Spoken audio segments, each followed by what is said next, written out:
Welcome to Digital Dominators, the podcast that helps small business owners grow their confidence, sharpen their digital skills, and actually enjoy showing up online. I'm Sooz Young, your host, tech coach, and digital cheerleader, and every week I chat with brilliant experts to bring you practical tips, smart strategies, and the tools and tech to make business easier. From social media marketing to websites, content to confidence, AI to automation, we're breaking it down into simple steps you can actually use. If you're ready to make things simpler and more successful in your digital world, you're in the right place. Let's get stuck in.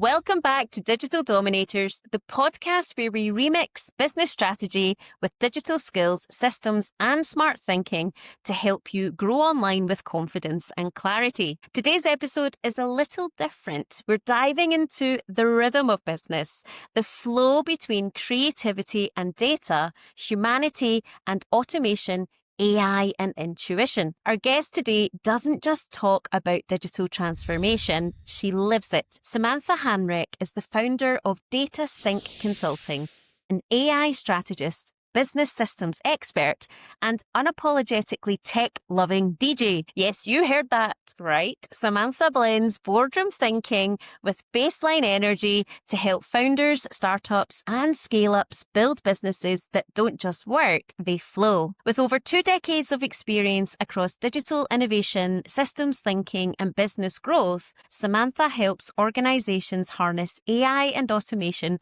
without losing their soul. She's passionate about making tech accessible, intuitive, and transformative, especially for those who have been left out of the conversation. In this episode, we're talking about what most businesses misunderstand about AI and automation, why rhythm matters just as much as logic in business systems, and how to build a digital foundation that supports your growth and your value. If you've ever felt stuck between chaos and control, this episode is for you. So let's get into it. Hi, Samantha. Hello, welcome, and so nice to have me on your show. Thank you very much. It is so nice to have you on the show. I have been really excited and looking forward to our conversation because even though I've talked to people about AI and automation, and I talk a lot about AI and automations, what we don't talk a lot about is how that connects to data too much. So with you, your processes and understandings, and with Data Sync, we're going to have such a fab conversation today. But at the start of every podcast episode, I have the guests reintroduce themselves in their own words. So tell us a little bit about how you got to where you are today, Samantha, and a little bit more about Data Sync. Thank you. So I'm Samantha Hanreck. I'm the founder of Data Sync Global, and we operate globally. And my passion lies in making businesses get to their desired state through a lot of ease, understanding their people, process, and products that they have. I love solving problems. So that's always been a driving factor for me. You know, I can jump in quickly to the deep end, figure it out, and solve a problem. I have been on the founder journey for 5 years now. So even though I've been in the tech space for almost 2 decades, it's been quite a wild journey running your own business and learning more about what businesses need to thrive. That's the biggest challenge I think that business owners have is that they don't really know what to do next. There's no instruction book. So they kind of go, well, I want to make more money rather than I want to help more people. And I know that we all say that no matter what we do in business. But data plays a huge part of that, right? And business systems and processes play a huge part of that. And in the world of AI and automation, we know that it's super important to be human in that aspect. And so I'm really excited to talk about that in a little bit more detail today. So the title of this podcast is a really interesting one as well. So from boardrooms to baselines, how AI tech and a bit of rhythm can transform your business. So what I'd like you to explain is, what does that mean? What does that headline or that title mean to you, Samantha? Well, I've got a bit of a side hustle that became a professional hustle. I've been a professional DJ for almost 10 years. I did take a step back from gigging. They call it, you go to gigs and play at festivals, because I just had to focus on my career and my business. So about 3 years, I've taken a massive step back because it takes a lot of effort, a lot of preparation. I'm a hopeless perfectionist at times. So it consumes a lot of your time, especially when you're doing it professionally and having to go to festivals on weekends. It's quite a big scene in South Africa. I've also Okay. played internationally as well. So there's festivals all across Europe and the UK side. So yeah, it's a very big passion of mine. I love music. I think there's so many similarities in business. You know, I think the more I'm diving into the founder journey and understanding pain points and what business needs and their burning hair problems, it's a similar thing when you're standing up preparing the DJ sets. You read your crowd, you read what they want, you read what works. So I often in my journey of my music, I was quite shy about putting it forward in my professional life because it could look quite playful. And the more and more I've been unpacking my journey of being an entrepreneur, I've started seeing, wow, there's so many things I can leverage from that experience that's making me a better entrepreneur. Yeah, I absolutely love that. And so for somebody that also, I have a music degree, so Oh, my wow. background is in, like, I studied music industry at university, and I focused on like recording and sound production, music and film, live sound, music and computers, like all the tech stuff, where we moved from analog to digital. So we had to do both. We had to record on a 4-track and double record an 8-track, and then move on to mini disc recording, because that's what it was at that time, then on to CD. So I get it, having that kind of musical aspect, because it's about the creativity side, which is, these are human skills that are transferable in the tech and digital space, and that's what I love that you're going to talk a little bit more about today, because that's kind of what I talk about as well. Kind of, it is what I talk about as well. So from bass lines, DJ, what kind of tunes do you DJ? What's your genres? I've got 3 genres. I've got 3 Okay. aliases. If you Google my Oh, name, you'll find them all online. So okay. I've got tons of music up on SoundCloud. So the first one that I started off with was trance initially. And then as I aged and got a bit older, I needed something a bit slower. So I moved into more of a techno sort of genre. And then I do the third one. So the names are Scamantrix is my trance name. My techno name is Tony Lately. My full name is Tony Samantha Hanreck. So it was funny because it stuck with Samantha. And I said one day, I feel like I'm Tony Lately. And that DJ name came about. So a bit of a funny story. And then the third one is a blend of Scamantrix and Tony. So it's Tantrix.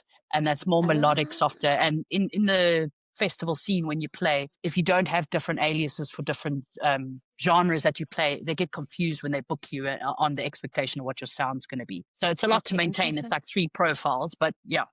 Yeah, that's really interesting. And I bet those transferable skills from kind of running yourself as a business as a DJ have really Totally. helped you in that kind of entrepreneur journey with Data Sync. So let's talk a little bit more about what Data Sync Global actually does, and how you support businesses globally. Yeah, thanks. So our big focus is jumping in to understand where the current business is. So we work almost like a fractional technology team to a business. So within the company, I've got project managers, I've got a business analyst, I've got senior support technicians, and then obviously some consultants that actually implement the systems or the work or the data migration or integration that needs to happen. So you get the full suite of the team, and obviously having sort of a C-suite leader, myself, come and help put a strategy together, understand where you are. We very much partner with the partners. Some of my clients that I have already have an IT team. So it's just getting that sort of supercharged outside inputs that just helps them grow. So that's our core focus. We come from a background of implementing ERP systems, which is your enterprise size systems like SAP, Oracle, the large big ones. And what I think leverages a lot of our experience that can help clients is understanding that a lot of companies, mid-size and scale ups and mid-size, have these legacy systems in place, wanting AI and wanting to put these what's out there right now. You need to understand what you have in place, and you can't just rip out these systems. Some of these systems take 2 to 5 years to implement. They're so large. So having that background, I think, really leverages helping clients feel the impact of what AI can add. And also sometimes it's just automation, and sometimes it's just, are we even leveraging our systems correctly? So I've got a heavy focus in the ERP space. I touch on obviously cybersecurity because that just covers that space as well. And then very much into the automation, and then PMO and PDLC, which is your project management office. So collaborative tools. I'm actually a ClickUp consultant. I'm certified with ClickUp. I help implement. I used to do Atlassian and Reich as well. I've just my more preferred one now is ClickUp. And then also in the PDL space, we just help, clients implement these frameworks. So, I think in all these spaces, and, you being in technology, you'll know them, they all follow a method. So whether it's ERP implementation, whether it's AI implementation or PDLC, there's always I've coined a framework. It's called a 4D framework. And essentially it's your discover, design, deploy, and drive. So we've trademarked a trademark name called No BS Consulting, because I very much believe, there can be a lot of consultants out there that come in and just really drag out the contract, drag out the time. I love seeing results. And that's I sometimes work too quick for my clients. But, for me, it's all about adding value. So we've framed and trademarked the No BS Consulting framework of the 4D. So that's our approach on how we help clients. I absolutely love that. And I kind of want to go into this a little bit more. There'll be listeners and viewers watching this that maybe don't understand that setup, or when it comes to kind of mid to larger size infrastructure, when it comes to tech systems. They may only just be used to using their technology, how it works within their space and within their team, maybe not even how it resonates with other departments across the whole businesses. But what happens, and you'll know this as much as I do, with large tech infrastructure changes in businesses, is that they are very time consuming, and by the time that they have, and a huge cost up front, and as soon as they've been implemented, they're already out of date and they're not working. And it tends to be because the wrong decisions have been made, because they've only been made by the people in-house. They've not had external outside support, or they're paying really a lot of money for contractors that are coming in, that are, as you said, delaying that process as well. And I love the fact that you're coming in and going, no, let's look at this holistically. Let's look at everything. Let's simplify the process, and let's use what you've got and optimize it to make it work for what the business goals are. And I think that's the benefit of always going for that kind of fractional support, that outside support, before you then upskill in-house or recruit to be able to build that in-house. I call it old PC guys, old 90 PC guys. Do you know what I'm talking about? Microsoft 90s? Yeah. So very much so. You totally know what I'm talking about, right? That only understand the Microsoft packages, the Microsoft ecosystem, that have worked with computers since the 70s, 80s, 90s, and only really understand that self-contained structure of what happens. I went from Apple, being a trainer at Apple, to obviously seeing the most evolved tech that was out there, to going to legal corporate. Now, legal corporate, it was still big. Only use PC. Yeah. Only use PC. And I was like, why are they doing it this way? Why are we not doing it this way? So I was constantly trying to evolve the processes, but being hit back by people that only have a 90s IT background, and being a female in the space as well. It was like get in your box as well, which I learned this stat this year as well, which you might have heard of. It's from a company called Lift as We Climb. And at the age of 35, 70% of females leave the tech space. And I was like, wow. I was 35 when I left the tech space. I am that stacked. Wow. And that is true, because there was nowhere for us to go. Nowhere. Because we had to stay in our box. Yeah. That's it. So getting expert advice and getting support from other people that have got understanding of systems, companies, processes across multiple spaces that can bring in experts and be more agile. That sounds exactly what DataSync Global is doing, and what is needed more of as well. I think. Yeah, even when I was in the space of working corporate, I've worked corporate in the agri industry, retail, biotech, all those different industries, also large, medium size up. It was very much so. I always had an outside confidant, if you want to call it that. And I think that added so much value to my leadership skills within that corporate, because even when I hired, I would do a hybrid. So I would have a hybrid team of internal, external, because what happens when you've got an outsourced team or fractional team is they're constantly learning from their other clients. They've got exposure to other environments. So that they leverage that exposure and bring it into your environment so that you're constantly upgrading and renewing and iterating to something better. And you have to be like that in this world of AI and Totally. automation. We, as people that work in that space, we can never keep up to date fully with everything that's going on. So making sure that you've got the people around you that are all trying to just keep ahead of the amazing things that are constantly changing, but are great things that are happening. It's super important to bring them into your spaces as well. So let's talk a little bit about AI and automation, right? Because that's the big hot topic, right? Everybody needs and wants to implement systems to be able to make their process easier for how they're doing things, right? It is pretty much a hot topic at the moment. What is your starting point when you're working with businesses into that journey of looking at AI and automation? How do you get started with businesses? Great. So great question. So the key thing, and you keep alluding to it, is around data. So I'm going to just take us through a bit of, you've got to look at leveraging value with your clients and understanding that they feel like they're not missing out, but you're also helping them see where the gaps are.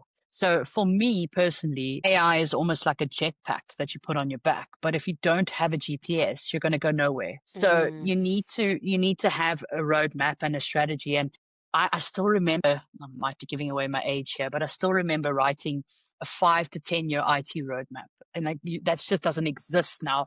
If you're lucky, if you can do a 3 to 6 months roadmap. So yeah.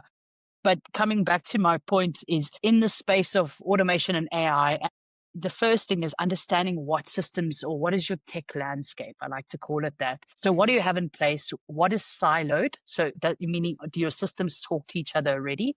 Do you have duplication of data? So we come in, we do an as is sort of assessment. So we come and do an evaluation. Where you at? What's working? What's not? Where's your pain points? And then we sort of drill down into let's focus on the quick wins so that you can sort of sell it to the company as well, get a buy-in because, you want the team to feel they're getting time back. They're getting something back. It's making their life easier. As a creator, I used to spend hours re-recording voiceovers to get the perfect tone. But finding reliable voice talent, booking studio time, and editing takes forever, and it can break the bank. That's why I recommend 11 Labs. It generates ultra-realistic AI voices and even clones your own, all in seconds. With natural-sounding speech, multilingual support, and seamless text-to-speech conversion, 11 Labs powers podcasts, audiobooks, training modules, and more. No mic required. Ready to level up your audio? Try it free today at allmylink.me/TC11labs and bring your scripts to life with 11 Labs.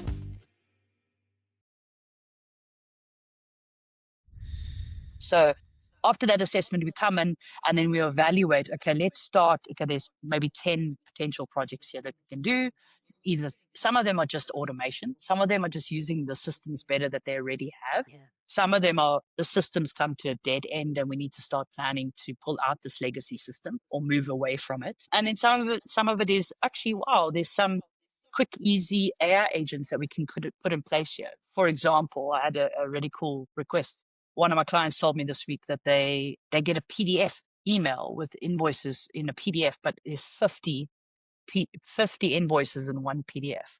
So they sit and they spend, 30 to 50 minutes every time they receive those invoices, separating it. There's no process. Mm-hmm. So we've built an agent for them that can go and do that and rename it and file it away. So there's some quick wins. So my approach is, I know people want to feel like they're using AI already. So I come in and I do a parallel process. So one is the boring magnifying glass. Let's look at all your systems. Let's look at what we can leverage and fix and whatever else there, what needs to change. But at the same time, we run some parallel AI projects, whether it's training. So we'll just even get people onto an enterprise level AI ChatGPT version or Gemini, depending on what their tech landscape is, if it's Microsoft or Google. And then they start to feel that they're leveraging AI already while we're also doing those longer projects. So it gives that nice balance of moving forward and actually feeling they're moving the needle within the AI space. I love that. It's not just about the tool and setting up the processes. It's actually bringing the people along with that journey.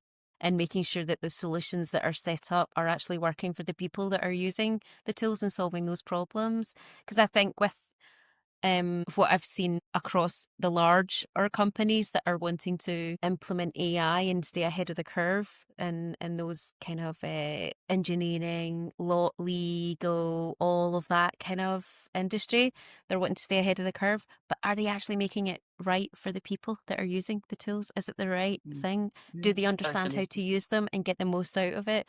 Because it's being human in this world of AI and automation. That's the reason that it exists. It's not a Yeah. replacement. Yeah, It's an totally. enhancement. Totally agree on that. And I think, I think the biggest thing is you're only going to go so far if you don't have a proper data strategy. And I think that's the thing people need to understand, that AI can't work. They don't exist. AI doesn't exist without data, even the data it Mm-hmm. was trained on. So when you start to understand, okay, wow, I'm sitting on this gold mine of data, but it's not enriched, it's not cleansed, it's not in a place that I can actually use it. And also, people don't really understand what data is. Even your humans that work in a business have data in their mind. So is it captured in a place that the AI can utilize it, or is it just stuck Mm-hmm. in their mind or in a WhatsApp text? Those are all count as data. So if you start Mm-hmm. putting in a process of how do I capture that into a vector database or into a place that I can actually leverage it for better and learn from it. Your sales calls, are you analyzing them? Are you looking at your transcripts recordings? There's so much gold there. I'm a data nut, so please excuse me for geeking out here. No, I am all for it because I think that's where people forget it's not just about the one thing. It's like the data, AI tools and automation tools are trained off of the data that they are given. And a lot of that is just the language that we use, both verbally but written and actually situational as part of that as well. There's quite a lot of challenges when it comes to data across organizations. And I think this is also transferable for actually the solo entrepreneur, small Mm, business owner as well.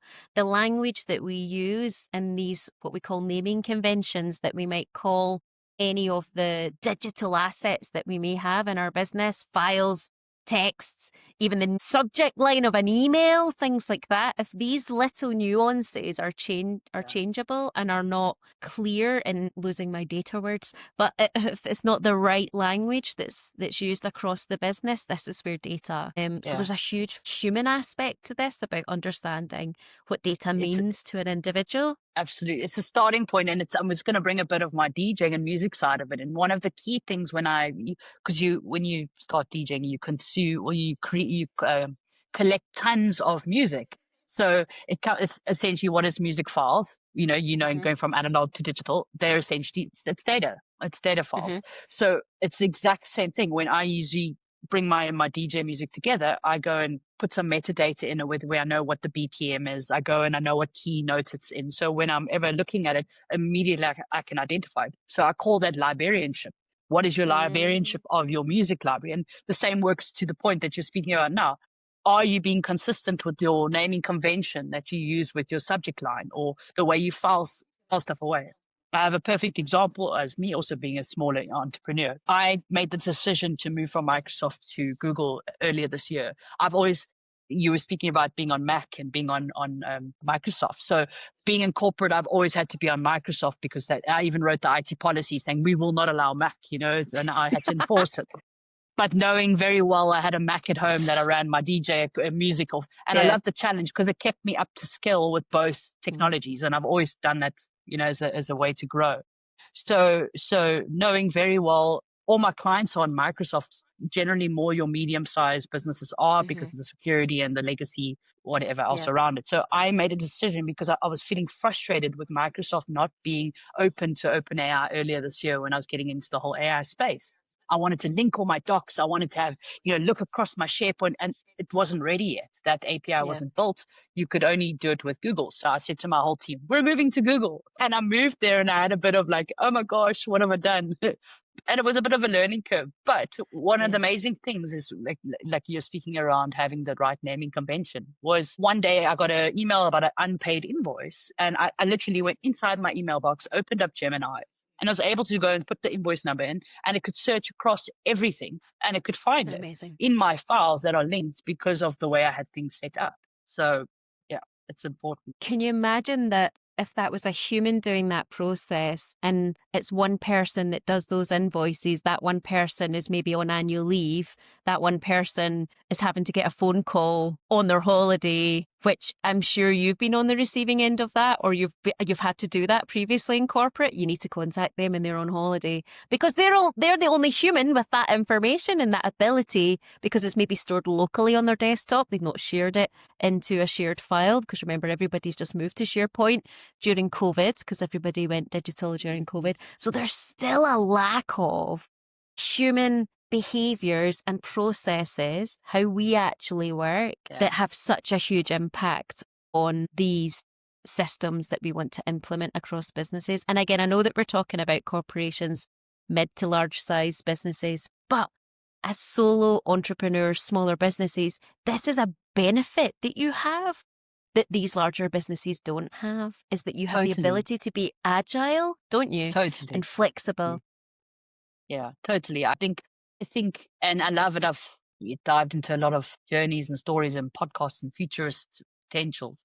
And I think there's going to be, the 10 people, $1 billion companies out there. I think those, you can move quicker. There's less red tape, way more agile is one of my favorite words. It just gives you that. So yeah, I think you're more at an advantage being a smaller company.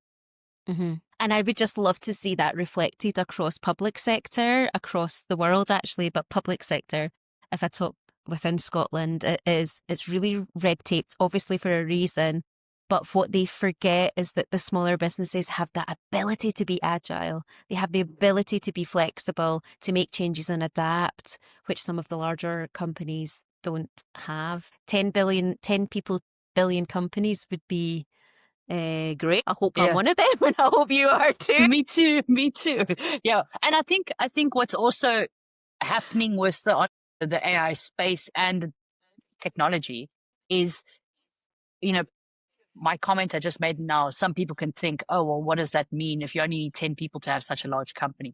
I think with the whole SaaS world and the being able to use vibe coding and all these quick MVPs, minimal viable products that you can get out there, it's going to have way more explosion of entrepreneurs. I think, we were very much not going into the whole history about it. We were very much schooled to be, workers. And it was quite a hard thing to start a business. You needed a lot of capital. You needed a lot of experience. You needed to have a brick and mortar, rental pay and all of that. Now we can sit at home and start up a massive business with 3 of you and have clients globally, which was not possible before unless you actually travel. So I think it's going to go hand in hand with this explosion of entrepreneurs, as well as, what AI is bringing and enabling that. And I think what's important is that it gives this flexibility of work and work-life balance, which is what we're seeing. I mean, I'm in that generation of burnt out human beings because of the last 20 to 25 years of being in the workforce. It's killed a lot of people. It's killed us all. So the ability to see the change of, I would love to see some of my friends that aren't business owners to think about being entrepreneurs and actually having these tools in place and these systems in place to be able to help them to get them out of the frustrations that they're in. But what I want to go into a little bit more is actually, how do we think about, so we've got our data, right? We're organizing our data. We've gone, okay, right, I want to look at implementing processes in my business. What is a good place to get started with that? So you've explained a little bit about what you do. What other things can we share to be able to help business owners? So for me, and this is already what you can start leveraging with an AI tool that's out there. So your core thing is understanding your process. So there's a big difference between a business process and a system process. Okay. Whether you're a solopreneur or not, I've spent a lot of effort this year on putting in better systems in my business. I've automated a lot. We've, got onboarding forms. I see you've got a lot of automation. I love all of your stuff on your website. It probably makes your life a lot easier. But as a solopreneur, even as a medium-sized business, any size business, is understand your processes, because that's where you can see your workflow. So first business process, then, okay, how does it align to an actual system I have? Is there a system process that matches it, or is it manual? So I with these tools out there like Loom, There's, there's a bunch of tools. You can even do it in ChatGPT. Any of the AI tools can do it, where you can literally sit and record and talk through your different processes and ask for it to map it out for you. So it's that simple to get an SOP out, your standard operating procedure. It's a very old engineering terminology, but essentially it's your business process. And then from that, having a visual understanding, you can take that diagram and go, okay, which process lies in which system, if it even has a system. And you go and color code it. So you're going to make your ClickUp is now purple, your Google is now green, and you go and color code it on this diagram. So immediately you got a visual, what lives in which system, okay? And do they talk to each other in flow? And where's the gaps? So that's a very key starting point. So already you're leveraging a bit of AI to help you and get that quicker. Normally, I remember drafting SOPs from scratch, building out on Lucid Chart or Visio those days, and trying to get the line and the box to align used to drive me mad. So already that's like cuts like a whole bunch of time out. So that's a starting point for me. And then, I'm very much a big fan of testing stuff out. So, my subscription bill goes like this, and then I'm like, oh my gosh, I need to cancel all of those, and then this and like that. So the key thing is like, go feel out what works for you and play with the tools. So one of my favorite tools, I started off with HeyGen, and now I'm using Synthesia, which are both avatars, cloning, and they can, do training straight out of it. And any tool out there right now that you're using that asks you to sign a year, run away, because then it's going to change in the next couple of months. So stick with the ones where you do a month to month, you can cancel. A lot of them are free. So that's kind of, my advice to any business owner or founder, entrepreneur, or a medium-sized business is go look at, what processes you have. And then from your processes, I go and do a thing called the to-be. So that's where we're at right now. Where do we want to go? Let's sit and dream and envision how we can make this better, and go focus on what's going to add value immediately. Are you going to, going and doing something that really doesn't move the needle is a waste of time. So go pick 3 or 4 initiatives and say, okay, let's start with this. And then immediately once you've gone and put those in place, like I did, I moved us to Google from Microsoft because I was frustrated that I'm not able to use the undertone of AI. So immediately, even though it had a steep learning curve the first 3 weeks, I now love it. And now I've gone and put more things in place. And this is an iterative process. It's not a build it once and forget it. Technology doesn't work like that. And I think that's, we think of when we used to make a pair of scissors or build a chair. It's very static. You do it once, you get the model, it works, that sells. Okay, maybe you're going to have it in green, blue, and orange. That's about the only changes you need to have. Technology is way different. And I think it coming back to for me, it's about redesigning how we think about business. So even though we've spoken about data and there's AI, for me, it's around a mindset shift that needs to happen, because we can't even with, you mentioned it earlier about the old school, PC guys or whatever you referred to it as. I even had an incident where someone asked, okay, can we use AI to go and automate these reports and, write them and whatever. So I said to them, okay, how often do you need these reports? No, once a month they need to go out to the clients. So I said, okay, fine. But what value are they adding to the client? Why are we doing this? I'm going even further than, yes, I can automate it. I can do whatever you want. We can use AI, but why are we doing this? Oh, because we've always done it, was the answer. So I said, okay, but what about if we built a live dashboard that they had access to, that they didn't have to wait a whole month to see the data? They could see it at any click. And they're like, wow, that's amazing. So for me, it's about rewiring how we actually think about business. And for me, it's, you no longer have a business and technology. We all have technology businesses in some form. You can't operate without technology. So when you start having that shift, you see a shift in your business. I absolutely love that, because it's not about, again, it goes back to that human aspect of it as well, because it's not just about doing it because we've always done it before. It's about what is the benefit of doing it, not just for the person that's doing it, but for the people that are receiving it, and that side as well. There's so much in what you said there that I want to break up as well and talk about, because I think we could probably talk about this in so much detail as well. Your move, let's start with your move from Microsoft to Google. Microsoft, you've probably seen, they've now got more of a infrastructure, and that's always going to change. It's you'll know the top 5 are always competing about who's the most up to date at what times. But again, when it's looking at infrastructure changeover of your setup, it's about looking at the humans and how they're using it and what's the right thing for them as part of it. Google's great, and I would definitely always recommend that infrastructure over Microsoft. But again, it's all how people are set up. I love that you've also talked about the reasons why people are doing things as well, right? The why behind it all and putting the human at the heart of it and the mindset shift that's required. There's so much in the lack of understanding behaviors and human that's built into the processes as well. So what do you try and do when you're working with businesses or individuals to bring that human side back into any tech and setup that you're doing for them or infrastructure change? So the first thing is to, obviously get to their level. And I think a lot of people fear technology. I'm just going to segue a little bit to just give a bit of context here. So for me, what I've experienced on this technology journey and seen over the years is businesses always saw technology as a cost center or a department that just was a sidebar. It just was there, and the main focus of the business was selling and the product and da. Now it's so embedded with each other that they cannot exist without each other. So, some of this, the big thing for me is around, and I've mentioned this a few minutes ago, around the mind shift and getting into the rewiring of thinking. So you said it now as well. The big thing is coming back down to the why are we doing things this way? And I think one of the things I love, because I love working with people, it's crazy. The more I'm going down this road, the more I'm actually just understanding the psychologies of the human and understanding what AI, a lot of people have got that fear around AI is going to replace us and all of that. And actually what I feel is it's forcing us to find our purpose. It's forcing us to go into, what is my creative process? What is my why around why we're doing this? AI can only take you so far, and it's only going to just regurgitate what it knows already in the context. But it frees up that space for you to go, hold on, I'm going to reimagine how I do that. AI can't reimagine something. It's based on historic data. You're the one who's got the future sight, and it can do predictions. It's pretty good at it. And I'm not slagging AI at all. I think it's an amazing tool. But I just think there's no way to replace our humanness. And that's what's so beautiful for me around it.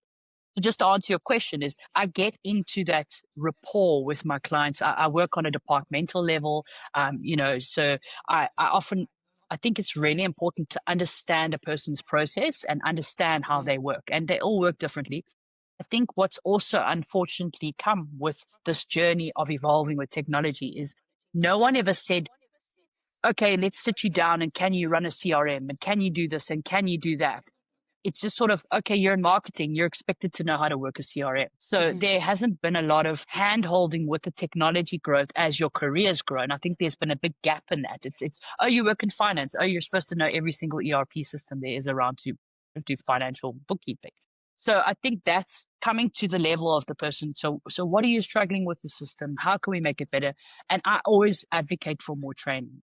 Even when I do rollouts of project, we do an upfront training and then we do a refresher training because it's so overwhelming when already they've got their job to do. Now you've got this technology project on the side of implementing a new system and you often need them, in a room, give me your process, give me your, give me the data, da, da, da. So it's a distraction in a way from them. So I like to, almost go, don't worry, I'm going to be hand holding you all the way and we will do a refresher because once the team gets into the system and has a bit of time to utilize it, then they're like, okay, how can I do this better? Or how can I do that?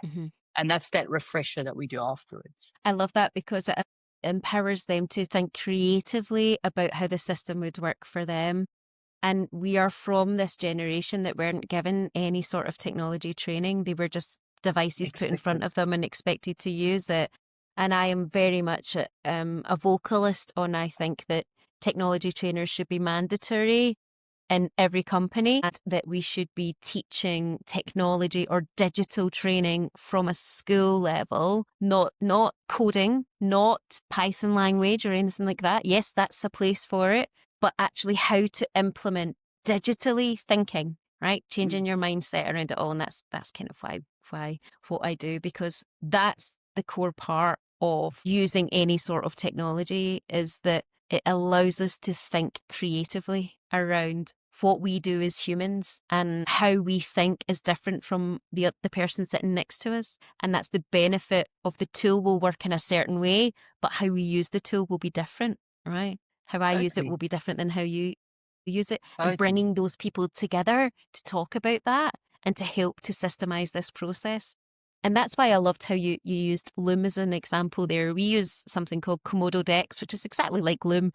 but it will enable us to have AI generated summaries as part of it and a click by click guide, which not only we share with our clients, but it's really, really useful for processes in-house. And it means that people can follow it that meets all of their learning needs as well, right? So we're in this world of like neurodiversity and people interacting with the world in different ways. And so having multiple ways, and I loved how you mentioned color coding and all of that. I think that meets all of those kind of neurodivergent, and I call them neurojuicy instead of neurospicy, because I think it's all about flow, right? It's about the flow, and it's just people being people and how we navigate the world. We're not spicy, that we either like spicy food or we don't like spicy food, but everybody drinks juice. So I think that's why I call it that as well. But I think that's where it's this human creativity. It's how we interact with the tools that will enable us to set up the right AI and automations to work specifically for the team.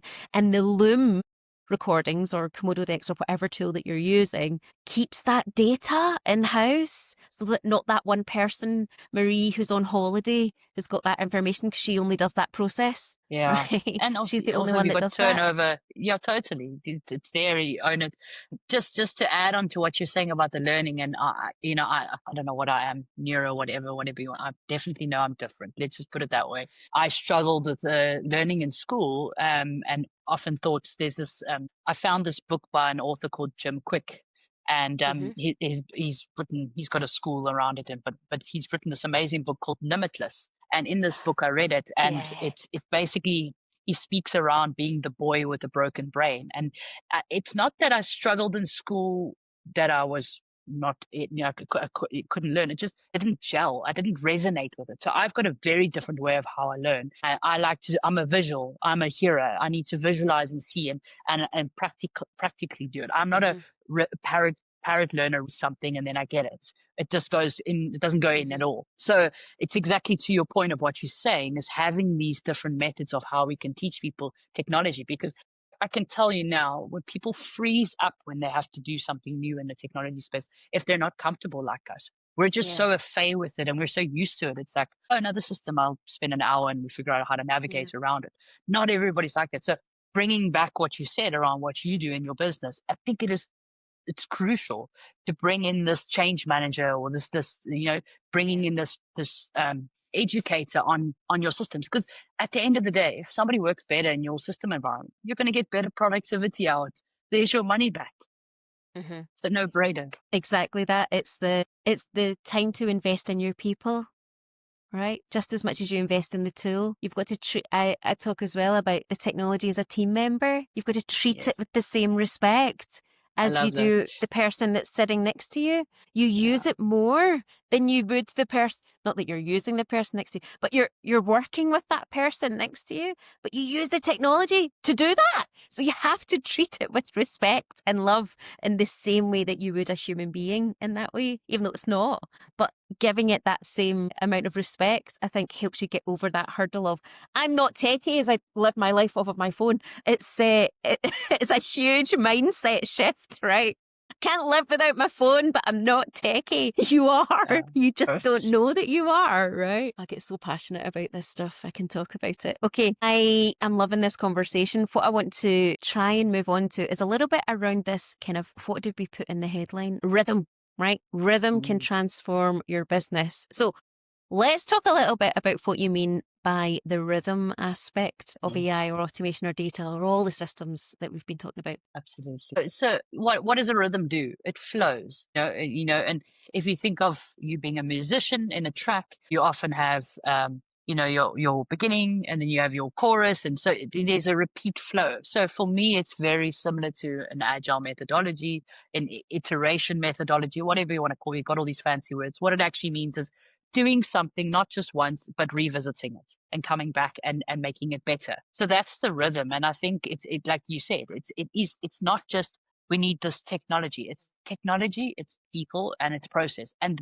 if you don't have all three aligned, you're not going to have flow.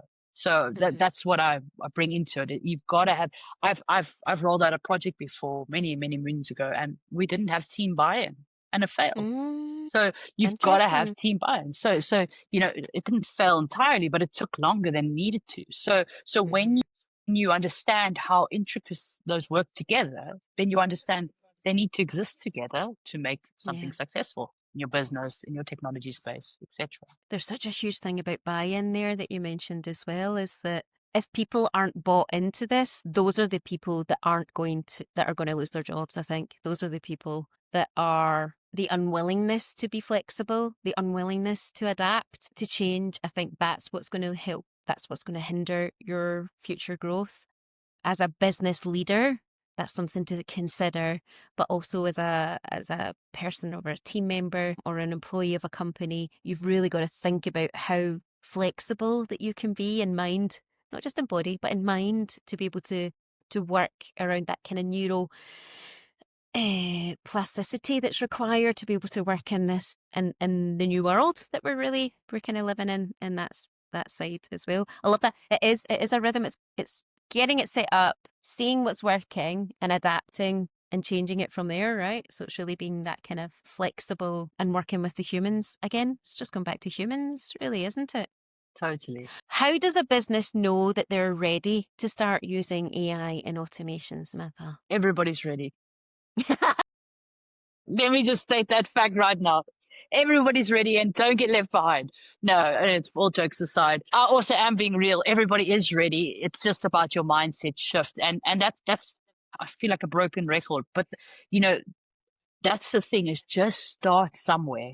And that's why there is a disadvantage with larger companies, medium-sized scale-ups, is they have to get approval. It's got to go through all different departments. So it takes longer.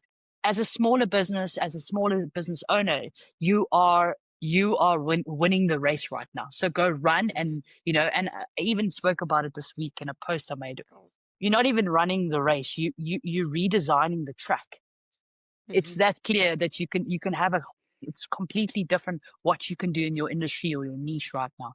So, putting a more structured answer to what you ask me is, first thing is go and look at your environment, understand it. Can it grow with you? Are you open and agile, or are you stuck in the Microsoft world that you can only, and I've got nothing against Microsoft. Most of my clients are on it. I know it very well, but I sound like I'm a Microsoft hater as well, but I'm really not. It's just the way that it's set up. I'll tell you a little secret story. After I migrated over, to Google, I had this moment where I said to my team, "Oh my gosh, what have we done? My Outlook's not working properly. I'm this and this and that, and I'm not so fair with the meets because I usually use Teams."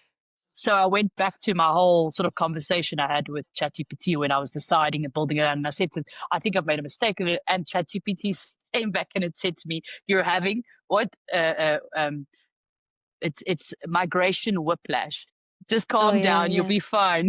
Like you just give it a couple of days. You'll be fine. That's what I was told after panicking. I think I made a mistake. So jokes aside, but yeah, I think the key thing is just get comfortable with your technology. Don't resist it. And the other thing is, don't be scared to outsource it.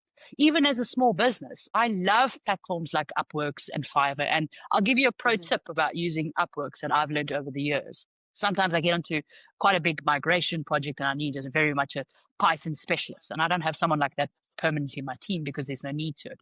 So I will bring them in. Besides, I've got other partners that I work with. But sometimes I want something very specific, for example. And if you go onto Upworks and you create an account, so Upworks is a platform that you can get specialized skills in. And if you go and put a filter in it, so it allows you to put filters in it, that you only want to work with people that have 100% completion rate. So you go, sometimes they might be $1 or $2 more expensive than the other guys. Totally worth it, because I can tell you right now, losing your 100% successful job completion rate is not an option. So they very much will make sure that they finish the job on time, deliver, and so on. So that is a pro tip. I've never had any problems with using Upwork people. So what I'm trying to say is, if technology is not your forte, don't be scared to outsource some components of it. Put an automation in place, put things in place that actually work. And then you can just go, okay, show me how it works. Let me work with it. And you now have it operating within your business and saving you time. So really, it's not just about you, it's about the people that you bring in to be able to do the project as well. I do find that some of these platforms will change in the future because the specialized skills that are required aren't always going to be technical skills. They need to have the human skills to communicate with the buyer in an effective way, to be able to understand what those buyers needs, because generally most people on these tools don't ever have a face-to-face call. They're just chatting back and forth. And now with the LLMs in place, they're just running it into ChatGPT and you're getting a generalized response back. So also true. How are some of these tools going to adapt in the future to make them more human side of it? Because it's that individual's expertise that you're really investing in. Because I think the tools and the way that they are going to be set up, it's going to evolve in that way. I think that I do believe that coders, again, I might get shot down for this, but coders the role will not be the same. It might not be required in kind of 5 years' time. See a little bit more of that. It was always a thorn in my side. Like, so I studied full stack as well, but I've never actually used it. I've never worked in a job for it. And it was funny. In my earlier days of being in technology, I was like, I need to become a coder. I need to go. When AI hit, I was so like, oh, I'm so glad I didn't waste too much time on that.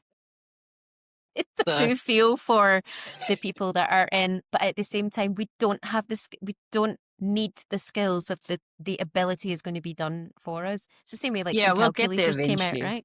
Yeah. And again, it's just changing that kind of mindset. I think what we're really summing up here is really that we need to be more human, really, in the world of AI, automation, cyber, and data, and all of that, and how it works for you as an individual and how you communicate with your technology at home, in your life, but also and more importantly, in the workplace as well. How a goal could be, how can you be more human in the world of AI? What human processes can you enhance to make the systems and tools work better for you? I quite like that as a summary. Okay, what way can people get in touch with you, Samantha, to talk to you more? What things can people do to connect with you? Well, first of all, you can find me on LinkedIn. Obviously, it's just Samantha Hanreck on LinkedIn. I've also got my business page, which is DataSync Global. You can Google me and you'll find a lot of information about me. It might be a bit of my DJing stuff, but hopefully it'll lead you back to my business. And then I've also got a sort of an AI readiness assessment, which we will share. And you can go ahead and take it. Don't be afraid. It's not too many questions, but it just asks those questions that we haven't been thinking about. And if you make it to the end, there's a discovery link at the end where you can book a discovery call with me, and where we can speak about your AI opportunities or automation, or even just your data gaps, or if your staff needs some training on their systems. I think that no matter if you are AI literate or an AI novice, that even just understanding your readiness towards using not just AI, but of course the automation data, all the other parts that we've talked about, is super important, because it is here. It's going to be even more, and understanding your current space where that sits is really going to help you develop in the future. And then, of course, being able to jump on a call and chat it through with an expert is an even bigger asset as well. So that is accessible via, let me get the link here, it is datasync.scoreapp.com. It'll be in the show notes. It will be everywhere around, whether you're watching or listening to this video. It won't take you long to do it, and then connect with Samantha across DataSync Global and all the other channels. I could talk to you for hours, Samantha. I could. Yeah. I love this topic. We're both singing from the same hymn sheet, really, or the same song sheet, really. And I would love to touch base more with you in this another time when we can follow up and see what's been happening in the world of AI in the future. We can discuss the 500 things that have changed in the last 3 weeks. For the last 5 minutes, probably, isn't it?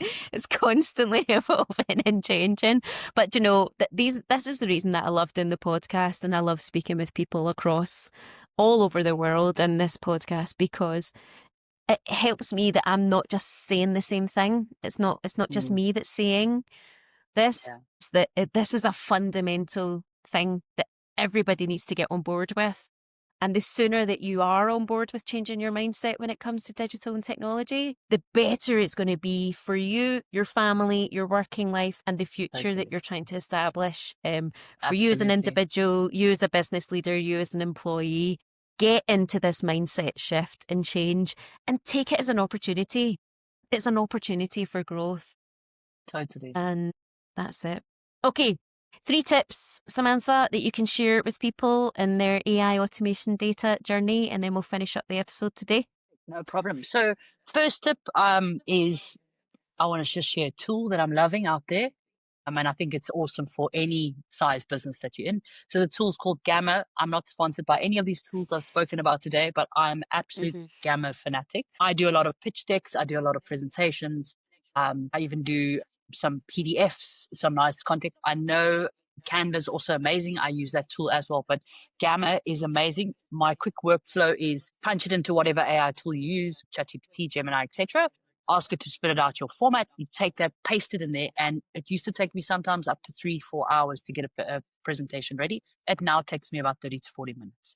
So amazing tool, Gamma. Please go check it out. It's changed my life, and I'm pretty sure it'll change yours.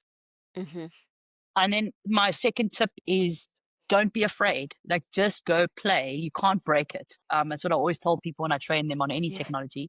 Just go, and the more you play with something, the more comfortable you're going to get. So go out there. And then my third tip is just remember nothing's for free. So even though there's a tool out there that offers you for free, and I don't want to go into the whole cybersecurity and data side of things and whatever else, but this is the thing. First of all, if you want to feel the full benefit of a tool, pay for 1 month, get the proper version, and then also know and sleep well at the nighttime, knowing that your data is secure.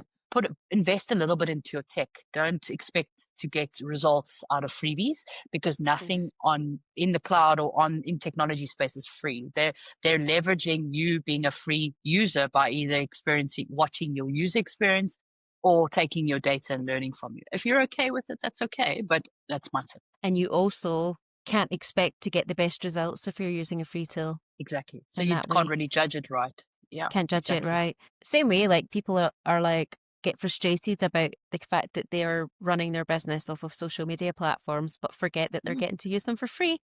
Yeah. It's a free tool for you. It's, of course, it's taking your data. That's how they monetize it. But you cannot put the expectations that because something's for free, you're going to get the best out of it. Absolutely. Right? And I am very much in this mindset of that we are in a freeonomy culture where we expect everything for free. And we have high expectations on that value. But this is when it comes to employing people and hiring people to help you with your business. Investing in us as entrepreneurs, we have to invest in order to grow. We have to invest, whether that be in a tool, whether that be in a person, whether that be in an individual. We have to invest in order to keep the economy running. So not everything's for free. It is investing in the expertise, I think. It's investing in the humans. It's the value. It comes back to value. And if you get a course for free, are you really going to value it? If you use a tool for free, are you going to actually take the time to use it? Or if you so it's all about putting a value to something. So exactly what you're saying. Oh my goodness. We can talk for hours, I think. Thank you so much for coming on today, Samantha. It's been such a pleasure to talk to you, and I wish you all the best with Data Sync Global. I'll be keeping an eye on what's happening, and when you're in the UK, let's meet up and we can have a proper IRL meet as well. Yes, in real life will be amazing. Thank you very much. It's such an honor being on the show. Okay. And it's been amazing. Brilliant. Okay, so thanks everyone. Great. So get into your rhythm of AI and automation. Go and check out your AI readiness score, and then check in with Samantha and the team there to help you implement those AI and automations and your business systems and processes, really is what it is. Thanks so much, Samantha. Take care. Bye. Thanks for listening to Digital Dominators. I hope today's episode gave you something practical, or at least a bit of a boost to keep things going in this mad digital world. If you're enjoying the podcast, hit subscribe so you don't miss what's coming up. There's loads more good stuff on the way and some brilliant guests lined up too. And if you fancy going a bit deeper, come and join the Digital Dominators community. It's totally free, and it's where I share bonus trainings, podcast extras, and tools to help you build confidence with your digital skills. You'll also get access to my social media prompt calendar, so you can finally stop staring at that blank screen wondering what to post. Just just head to technologycoachingonline.com/digital dominators to get started. Alright, that's it from me just now. Stay curious, keep showing up, and I'll catch you in the next one.